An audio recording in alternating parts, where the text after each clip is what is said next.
Hello guys, welcome back to another FIFA 21 video. Today I'm going to show you these updated 5-2-1-2 custom tactics and player instructions.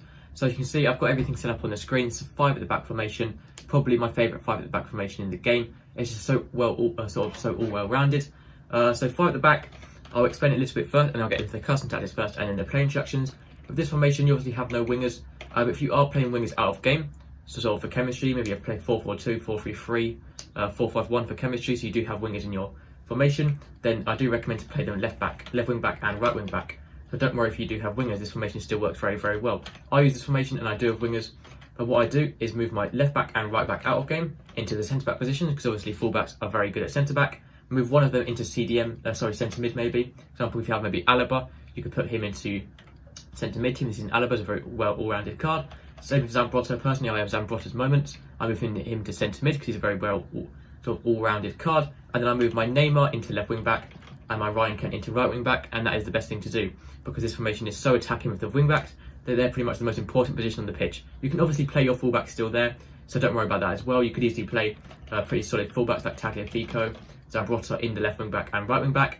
It's just up to you on which you want to do there, and then maybe move your left wings and right wings into the sort of cam and striker positions. So for the custom tactics first, the defensive start is on balance. I don't really like changing that too much, especially in this formation. I just keep it with balance.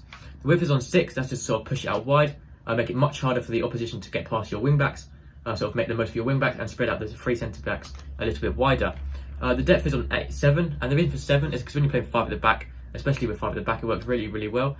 Because 7 depth creates an automatic offside trap. Now all pros do this now. It never really used to be a thing as much, but post patch, 7 depth just works so well to create an automatic offside trap, especially near the edge of the box.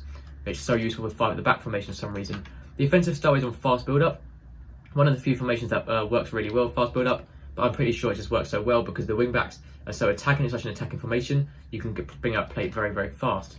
The width is on 10. Now that may seem a little bit ridiculous, but the reason it's on 10 is because that doesn't affect the midfield whatsoever. Width only affects the wider players, and there's only 2 wider players in this formation.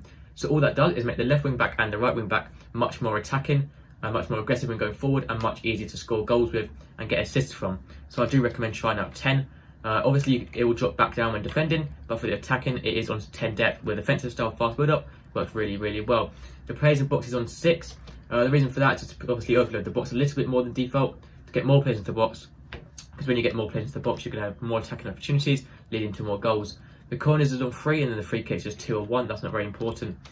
So both your strikers want to be in balanced width. Stay central is just a bit too narrow with 2 strikers. Balanced width sort of helps them be balanced and help out with the wing back a bit more when they're attacking.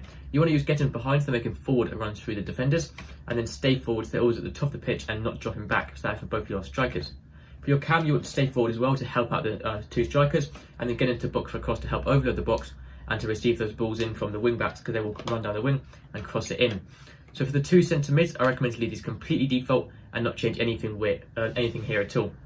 Even leave cover wing on, so when your wing backs are very high up the pitch, they will slightly drift out and making it a bit easier to defend with. Your 3 centre backs, you want to leave those default as well. Your wing backs, now you make sure you have overlap on, so stay on the most outside as possible.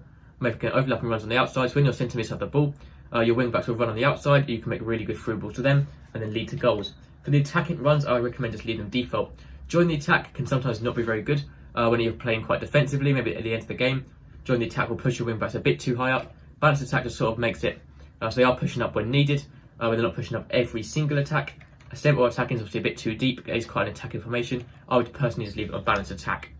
And then lastly, for your goalkeeper, you want to use comes and crosses. Your keeper's coming off his line a bit more when defending corners and crosses, winning the ball there. And sweeper keeper, when your opponent puts a sort of a through ball or a loose ball into the box, your keeper will run out and reach for that ball and then win the ball back. So that is all the custom tactics and player instructions for 5-2-1-2 formation. If you have any questions or need help, let me know in the comments and I'll reply as quickly as possible. But that's everything for this video. Thank you for watching. Make sure to subscribe and I'll see you next time. Goodbye.